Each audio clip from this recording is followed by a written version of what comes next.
बढ़कर सारा समय धुंधकारी, मद्यपान, दूध कीड़ा, परिस्त्री संग और हिंसात्मक प्रवृत्ति धुंधकारी की। क्योंकि धुंधकारी जो है, जो सारा समय द्रव्य सुख, काम सुख, बल सुख, भोग सुख, इन सब का चिंतन करने वाला है, तो धुंधकारी ही बहुत कम आयु में धुंधकारी ही जुआ खेलने लगा। आज दिनांक 2 अप्रैल 2025 को श्याम बाबा मंदिर हरिभाऊ उपाध्याय नगर मुख्य सिलेवट के पास में यहाँ पर भागवत कथा का प्रारंभ किया गया, जिसमें सुबह प्रातः 11:15 बजे से कलश यात्रा निकाली गई, ढोल डमामे के साथ, बैंड बाजे के साथ, तथा सिद्धेश्वर महादेव होते हुए परिक्रमा करके वापस पुनः श्याम बाबा मंदिर पे पधारे गए। 2 बजे से लेकर 5 बजे तक नित्य रूप से 2 तारीख से लेकर 8 तारीख तक भागवत कथा का आयोजन किया जाएगा। इसमें श्री सदैव हमारे पवन जी महाराज के द्वारा कथावाचक की जाएगी और बहुत ही शानदार तरीके से भागवत कथा का अनावरण किया जाता है। इससे पूर्व उन्होंने 15 साल पहले भी इसी हरिभाऊ उपाध्याय नगर में कथा करी थी। बहुत अच्छे आचरण से, बहुत व्यवहार में कुशल है तथा सबको ज्ञान देने के लिए, ज्ञान प्राप्त करने के लिए सभी जनता से मैं अनुरोध करता हूँ कि इस भागवत कथा का लाभ उठावें, क्योंकि मैंने देखा है कि लोग बाग लाखों रुपए खर्च करके भागवत कथा वाले को बुलाते हैं, लेकिन इन्होंने निःशुल्क रूप से हमारे से कोई नहीं लिया, जबकि इनके टेंट वगैरह सारी व्यवस्था इनकी है। उसके बाद में जिस भक्त की भी, माताओं की जिसकी भी श्रद्धा हो वो योगदान कर सकती है। मेरी अपील है। मैं बनवारीलाल शर्मा, पार्षद वार्ड नंबर 1। आज आत्मदेव को ना तोड़, तुझे दुख पाना पड़ेगा, पर आज आत्मदेव ने विधि के विधान को तोड़ा, आज इस कारण आत्मदेव को इतना दुख पाना।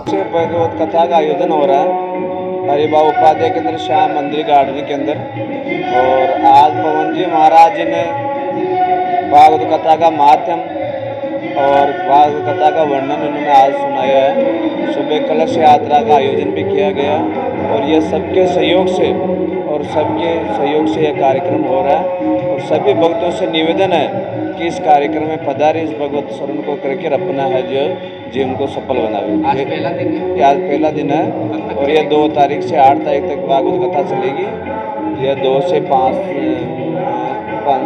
दोपहर 2 से 5 बजे तक समय है। हाँ, 5 बजे तक समय। कहाँ पर मंदिर है? ये श्रीनेवल चौराहे के पास में श्री श्याम मंदिर है, सिद्धेश्वर गार्डन के अंदर। आपका परिचय? दिनांक 2 अप्रैल 2025 को श्याम बाबा मंदिर हरिभाऊ उपाध्याय नगर मुख्य सिलेवट के पास में यहाँ पर भागवत कथा का प्रारंभ किया गया, जिसमें सुबह प्रातः 11:15 बजे से कलश यात्रा निकाली गई, ढोल डमामे के साथ, बैंड बाजे के साथ, तथा सिद्धेश्वर महादेव होते हुए परिक्रमा करके वापस पुनः श्याम बाबा मंदिर पे पधारे गए। 2 बजे से लेकर 5 बजे तक नित्य रूप से 2 तारीख से लेकर 8 तारीख तक भागवत कथा का आयोजन किया जाएगा। इसमें श्री सदैव हमारे पवन जी महाराज के द्वारा कथावाचक की जाएगी और बहुत ही शानदार तरीके से भागवत कथा का अनावरण किया जाता है। इससे पूर्व उन्होंने 15 साल पहले भी इसी हरिभाऊ उपाध्याय नगर में कथा करी थी। बहुत अच्छे आचरण से, बहुत व्यवहार में कुशल है तथा सबको ज्ञान देने के लिए, ज्ञान प्राप्त करने के लिए सभी जनता से मैं अनुरोध करता हूँ कि इस भागवत कथा का लाभ उठावें, क्योंकि मैंने देखा है कि लोग बाग लाखों रुपए खर्च करके भागवत कथा वाले को बुलाते हैं, लेकिन इन्होंने निःशुल्क रूप से हमारे से कोई नहीं लिया, जबकि इनके टेंट वगैरह सारी व्यवस्था इनकी है। उसके बाद में जिस भक्त की भी, माताओं की जिसकी भी श्रद्धा हो वो योगदान कर सकती है। मेरी